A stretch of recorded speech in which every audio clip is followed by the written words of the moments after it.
when you're talking about care planning for an individual, the first thing that needs to be considered is the patient themselves, the person, so that you preserve autonomy. And hopefully those conversations were engaged in prior to the patient being unable to communicate, so that that surrogate, that proxy for that patient, has in mind and knows that patient well enough, or their loved one, mother, father, sister, brother, what their wishes were, so that that healthcare proxy stands in the shoes of that patient and makes decisions based on what they would want.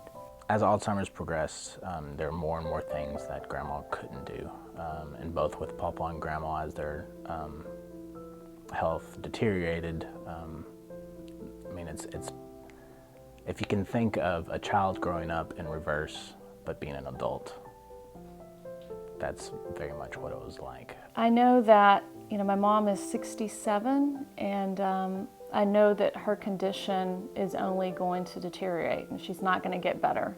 And it's a real touchy subject to talk about what's going to happen when she needs full-time care. Hospice is a part of palliative care, and as a part of palliative care, it addresses the same issues. But in addition to that, what hospice will do will have a team approach that is more focused on more toward the end of life, as defined by usually Medicare, the last 6 months of life. And integral to that care of that patient is the care of the family in supporting the patient. People in hospice and also in palliative care may actually live longer by discontinuing aggressive care. Additionally, the quality of life may go up. If I have a terminal illness, I don't want to spend the last year of my life visiting the doctor every week.